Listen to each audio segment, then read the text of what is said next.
മുഖ്യമന്ത്രി പിണറായി വിജയൻ എം സ്വരാജിനെ തോളിലൊക്കെ തട്ടി നീ പോയി മത്സരിച്ചിട്ട് വാ മക്കളെ എന്നൊക്കെ പറഞ്ഞ് അങ്ങോട്ടേക്ക് പറഞ്ഞയച്ചിട്ടുണ്ട്. വമ്പൻ വരവേൽപ്പാണ് അവിടെ കിട്ടിയിട്ടുള്ളത് സ്വരാജിന്, പറയാതിരിക്കാൻ പറ്റില്ല. പക്ഷേ ഈ സമയത്ത് മുഖ്യമന്ത്രി മരുമകനെയും കൊണ്ട് ഡൽഹിക്ക് പറക്കുകയാണ്. ഡൽഹിക്ക് പറക്കുന്ന മറ്റൊന്നും കൊണ്ടല്ല, ദേശീയപാത നിർമ്മാണത്തിലുണ്ടായ വീഴ്ച, അപാകതകൾ ഞങ്ങളുടെ തലയിലോട്ട് വെക്കല്ലേ ദൈവമേ, പുരുഷു അനുഗ്രഹിക്കണം എന്നൊക്കെ പറയുന്ന രീതിയിലേക്ക് പോകുന്നതാണ്. അത് ആ പോക്ക് അവിടെ നിൽക്കുന്നുണ്ട്. അപ്പോൾ ഞാൻ നോക്കുമ്പോൾ ഈ പിണറായിക്കെതിരെ തിരിഞ്ഞ ത്രയങ്ങളുണ്ട്. ഈ ത്രയങ്ങളിൽ ഒരാളായിട്ടുള്ള KN ബാലഗോപാൽ, നമ്മുടെ ധനമന്ത്രി ഈ വിഷയത്തിൽ മുഖ്യമന്ത്രിക്ക് എന്താ പറയുക, മുഖ്യമന്ത്രിയെ സപ്പോർട്ട് ചെയ്തുകൊണ്ട് വരികയാണ്. പറയുന്നത് ഈ വിദേശ ഫണ്ടുകൾ സ്വീകരിക്കുന്നതുമായി ബന്ധപ്പെട്ട് ഇരട്ടത്താപ്പ് കാണിച്ചു എന്നൊക്കെയാണ് പറയുന്നത്. എന്താണ് ആകെ മൊത്തം ഇവിടെ സംഭവിക്കുന്നത്? കുറേ കാര്യങ്ങൾ ഇങ്ങനെ പറഞ്ഞു. അയച്ചാൽ നിലമ്പൂർ എം സ്വരാജിനെ സ്ഥാനാർത്ഥിയാക്കിയെന്ന് പറഞ്ഞു. ഇദ്ദേഹത്തെ എതിർത്ത 3 ത്രയങ്ങൾ അവരെ ഒക്കെ അവിടെ നിർത്തിയിട്ട് ഇപ്പം അതിൽ പെടുന്ന ആൾ ത്രയത്തിൽ വരുന്നില്ലെങ്കിലും സ്വരാജും അവരോടൊപ്പം തന്നെ പിണറായി വിജയൻ സംസ്ഥാന സെക്രട്ടറി ആകുന്നതിനും പിണറായി വിജയൻ മുഖ്യമന്ത്രി ആകുന്നതിനും ക്യാപിറ്റൽ പണിഷ്മെന്റ് എന്ന പദം എടുത്ത് VS-നെതിരെ ഉപയോഗിച്ചതും ഒക്കെ എം സ്വരാജൊക്കെ ചെയ്തതെങ്കിൽ അത് പിണറായിക്ക് വേണ്ടി തന്നെയാണ്. പിണറായി എന്ന നേതാവ് തനിക്ക് വേണ്ടി ഉണ്ടാക്കിയ ആൾക്കൂട്ടത്തിൽ ഒരാൾ തന്നെയാണ്. അപ്പോൾ ഇത്തരത്തിൽ എം സ്വരാജിനെ നിലമ്പൂർ മത്സരിക്കാൻ ആക്കിയ ശേഷം അദ്ദേഹം പുരുഷ രക്ഷിക്കണം എന്ന് പറഞ്ഞുകൊണ്ട് പോയി എന്ന് പറയും നിതിൻ ഗഡ്കരി എന്ന കേന്ദ്രത്തിലെ മന്ത്രിയെ കാണാൻ വേണ്ടി പോയിരിക്കുകയാണ്. അപ്പോൾ നിതിൻ ഗഡ്കരി എന്ന കേന്ദ്രത്തിലെ മന്ത്രിയെ കാണാൻ പോയി അദ്ദേഹത്തിന്റെ മരുമകന്റെ വകുപ്പിലെ ഈ വീഴ്ചയെക്കുറിച്ച് പറയാൻ അമ്മാവനും മരുമകനും കൂടെ പോവുകയാണ്. അവിടെ ബാലഗോപാൽ ഇവിടെ നിന്നുകൊണ്ട് കൈകാലിട്ടടിക്കുന്നത് എന്തെന്ന് വെച്ചാൽ ഈ പ്രളയ ദുരിതാശ്വാസത്തിന് മുഖ്യമന്ത്രിയുടെ നിധിയിലേക്ക്, അതായത് വിദേശ ഫണ്ട്, വിദേശ സംഭാവനകൾ സ്വീകരിക്കാൻ മഹാരാഷ്ട്ര മുഖ്യമന്ത്രിക്ക് ദുരിതാശ്വാസ നിധിയിലേക്ക് കേന്ദ്ര സർക്കാരിന്റെ അനുമതി. എന്നാൽ മുഖ്യമന്ത്രിയുടെ ദുരിതാശ്വാസ നിധി അന്ന് ഇവിടെ ഉണ്ടാകുമ്പോൾ പ്രളയത്തിന്റെ വിഷയമായാലും മറ്റേതിനും ഇത് നമുക്ക് ഈ പറയുന്ന രീതിയിൽ വിദേശ ഫണ്ട് നമുക്ക് വന്നിരുന്നു. അന്ന് UAE-യിൽ നിന്ന് 700 കോടി വരുന്നു, വിദേശ രാജ്യത്ത് നിന്ന് ഫണ്ട് വരുന്നു, അത് നമുക്ക് ചിലവാക്കിക്കൂടെ എന്ന് ചോദിച്ചപ്പോൾ അന്ന് നോ പറഞ്ഞ കേന്ദ്രം ഇന്ന് മഹാരാഷ്ട്രയിൽ BJP ഭരണത്തിൽ അവർക്ക് അവരുടെ ദുരിതാശ്വാസത്തിലേക്ക് കാശ് വരുന്നതിൽ വാങ്ങുന്നതിൽ സ്വീകരിക്കുന്നതിൽ ഇരട്ടത്താപ്പല്ലേ എന്ന്. അല്ലയോ മുഖ്യമന്ത്രി, നിങ്ങൾ നിങ്ങളുടെ മരുമകന്റെ വകുപ്പിനെ രക്ഷിക്കാനായി അങ്ങോട്ടേക്ക് തിരിക്കുമ്പോൾ ഈ കാര്യം കൂടെ ഒന്ന് ചോദിച്ചുകൂടെ എന്ന് ബാലഗോപാൽ ചോദിക്കുന്നതിൽ തെറ്റുണ്ടോ എന്ന് നമ്മൾ ചോദിച്ചാൽ തെറ്റില്ലെന്ന് തന്നെ പറയാം. കാര്യം ഒരു സംസ്ഥാനത്തെ മുഖ്യമന്ത്രി ഈ പറയുന്ന പാലം പൊളിഞ്ഞതിൽ ഈ പൊതുമരാമത്ത് മന്ത്രിക്ക് എന്ത് ഒറ്റയ്ക്ക് വെക്കൂടെ? പൊതുമരാമത്ത് മന്ത്രി ഒറ്റയ്ക്ക് പോകണം? തല ഇരിക്കുമ്പോൾ ഇല്ല, ഒരിക്കലും ഇല്ല. കാര്യം അദ്ദേഹം തന്നെ പോകണം. ഇവിടെ എത്രയോ കേസുകൾക്ക് ബാലഗോപാൽ ഒറ്റയ്ക്ക് പോയിട്ടുണ്ട്. അപ്പം ഈ പറയുന്ന പോലെ ഇത് സ്കൂളിൽ പോവാന്നോ? സ്കൂളിൽ പോകാനൊന്നുമല്ല. അമ്മായിയപ്പന്റെ പിൻബലത്തോടെ മന്ത്രിയായ ആളാണ്. അമ്മായിയപ്പന്റെ കൈ പിടിച്ച് മാത്രമേ ഞങ്ങൾ നടക്കൂ. അപ്പൊ അമ്മായിയപ്പന്റെ പിൻബലത്തോടെയാണ് കൈ പിടിച്ച് നടക്കുള്ളൂന്നുണ്ടെങ്കിൽ അമ്മായിയപ്പന് പോകുന്ന കൂട്ടത്തിൽ ഇതുകൂടെ പറയണമെന്ന് ബാലഗോപാൽ പറയുന്നതിൽ എന്ത് തെറ്റ്?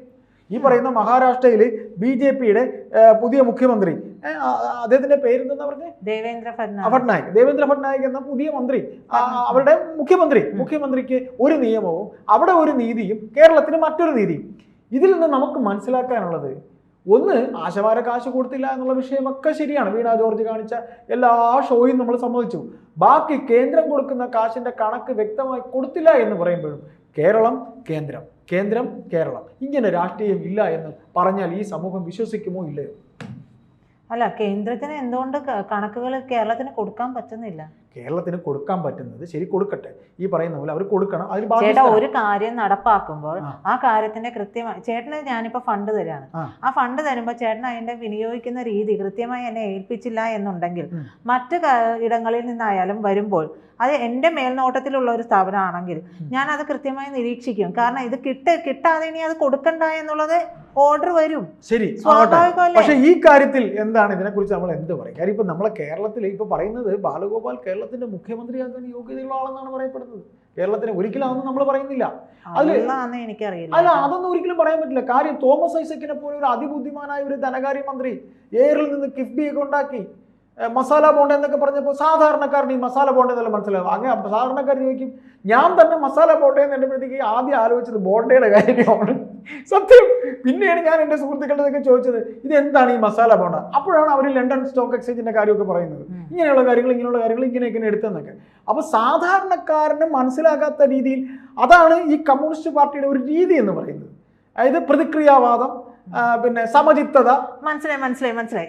അപ്പൊ ഇങ്ങനെയുള്ള കാര്യങ്ങളിലൂടെ പറ്റിച്ച താത്വികമായ അവലോകനം നടത്തിയ ആ ധനകാര്യമന്ത്രിക്ക് ശേഷം വന്നൊരു ധനകാര്യമന്ത്രിയാണ് ഈ ബാലഗോപാല്. അദ്ദേഹത്തിനെ മനസ്സിലാവാത്ത കുറെ കാര്യങ്ങൾ പറയാം. ആ ബാലഗോപാലിന്റെ മേളിൽ KM എബ്രഹാമിനെ വെച്ചിട്ടും ഈ 4 കൊല്ലം ബാലഗോപാൽ ബാലഗോപാൽ നിസ്സാരക്കാരനല്ല. കൊല്ലത്തൊരു വലിയ ധനാട്യ ഫാമിലിയിലാവണം അദ്ദേഹം. ധനാട്യ ഫാമിലിയുടെ ആള് മാത്രമല്ലല്ലോ ചേട്ടാ, അദ്ദേഹത്തിന്റെ ചേട്ടന്റെ സാമ്പത്തിക വിദഗ്ധനാണ്. അദ്ദേഹവും സാമ്പത്തിക വിദഗ്ധനല്ല. അപ്പൊ നമുക്കിതിൽ ചോദിക്കാനുള്ളത് ഇത്രയേ ഉള്ളൂ. അതായത് പിണറായി വിജയന്റെ മരുമകന് ഗോഡ് ഫാദർ ഉണ്ടായിരുന്നോ? ഇല്ല എന്നാണ് പറയുന്നത്. അതായത് നമ്മുടെ മാതൃഭൂമിയിലെ അനീഷ് ജേക്കബ് സാറിന്റെ ഒരു ലേഖനം ഉണ്ടായിരുന്നു. അതിൽ പറഞ്ഞത് ഇവർ 3 പേരും റെക്കമെൻഡേഷൻ ഇല്ലാതെ സ്കൂളിൽ വന്നതാണെന്നാണ്. അപ്പോ റെക്കമെൻഡേഷൻ റിയാസിന് തുടക്കകാലത്ത് ആരും കൊടുത്തില്ല. റിയാസിന്റെ അച്ഛനൊരു പോലീസ് ഓഫീസർ ആയിരുന്നു, കോഴിക്കോട്ടത്തെ ഒരു വലിയ പോലീസ് ഓഫീസർ ആയിരുന്നു. അന്ന് റിയാസിന് ആരും റെക്കമെൻഡേഷൻ ഒന്നും കൊടുത്തില്ല.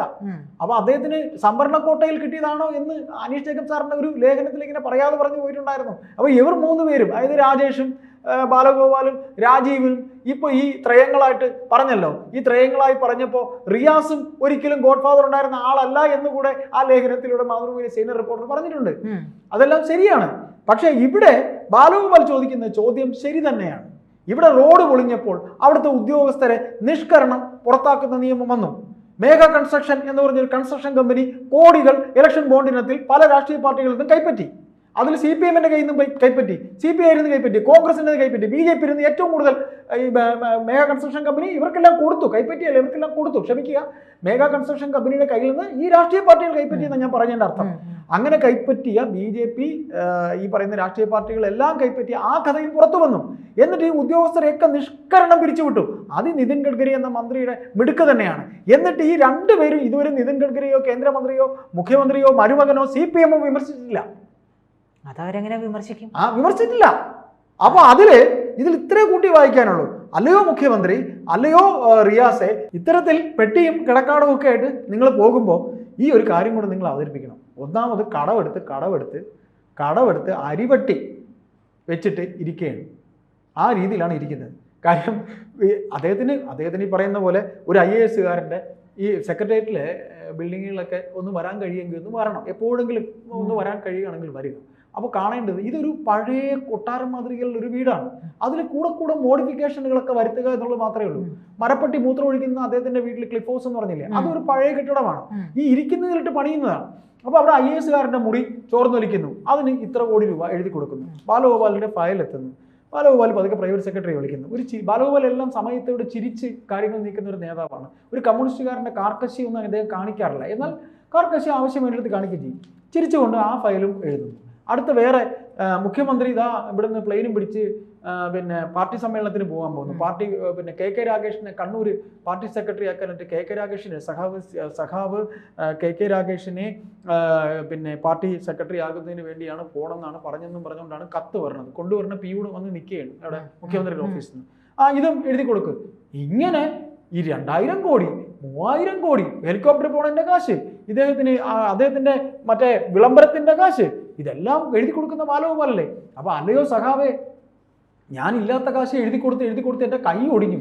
നിങ്ങൾ മരുമോന് വേണ്ടി പോണത് ഇതൊന്നും നിങ്ങൾ ചോദിക്കണം. തെറ്റുണ്ടോ? അത് തെറ്റ് പറയാൻ പറ്റില്ല. അപ്പൊ അത് ചോദിക്കാൻ ബാധ്യസ്ഥനാണ് മുഖ്യമന്ത്രി. പക്ഷെ അത് മറ്റൊരു കാര്യം എനിക്ക് തോന്നിയത്, ബാലഗോപാൽ ഇത് പറഞ്ഞത് മുഖ്യമന്ത്രിക്ക് ഈ കാല് പിടിക്കാൻ പോകുന്നതിന്റെ ഇടയിൽ ഇത്തരം കാര്യങ്ങൾ കൂടി ചോദിക്കാൻ ആർജവമുണ്ടോ എന്നുള്ളൊരു ചോദ്യം കൂടി ചോദിച്ചിട്ടില്ലേ? അതാണ് കറക്റ്റ്. അതാണ് ഈ നമ്മൾ സംസാരിച്ചു കൊണ്ടുവന്നതിന്റെ അന്തസത്ത. അല്ലയോ മുഖ്യമന്ത്രി, നിങ്ങൾക്കിത് ചോദിക്കാനുള്ള ആർജവമുണ്ടോ? ആർജവമുണ്ടെങ്കിൽ നിങ്ങൾ ചോദിക്കും. ഇല്ലെങ്കിൽ കേന്ദ്രത്തെ കുറ്റപ്പെടുത്തി ഇവിടെ കിടന്ന് കൈകാലോട്ടടിച്ച് പിന്നെ പറയുന്നിടത്തൊക്കെ കേസും കൊടുത്ത് സുപ്രീം കോടതിയിൽ കേന്ദ്രത്തിനെതിരെ കേരളം കാശ് കിട്ടുന്നില്ല എന്ന് പറഞ്ഞുകൊണ്ട് കേസ് കൊടുത്തു. കപിൽ സിബൽ തന്നെ ബാധിക്കണം എന്നാണ് തോന്നുന്നത്, അല്ലേ? അത്രയും ഒരു ബുദ്ധി മുഖ്യമന്ത്രിക്ക് ഉപദേശിച്ചു കൊടുത്തിരിക്കുക. മുഖ്യമന്ത്രി ബാലഗോപാൽ പറയുന്നതിനേക്കാളും മുഖ്യമന്ത്രി മരത്തിൽ കാണുമ്പോൾ അദ്ദേഹം മാനത്ത് കാണും. ഏതായാലും ഇപ്പോഴെങ്കിലും കെ എൻ ബാലഗോപാലിന് ഇങ്ങനെ ഒന്ന് നട്ടല്ലോടെ ഇതൊന്ന് ചോദിക്കാൻ തോന്നിയല്ലോ, അതിൽ അദ്ദേഹത്തിൻ്റെ കമ്മ്യൂണിസ്റ്റ് പാർട്ടിക്കാരുടെ ഭാഷയിൽ ഒരു ലാൽ സലാം നമുക്ക് കൊടുത്തേക്കാം. അതെ.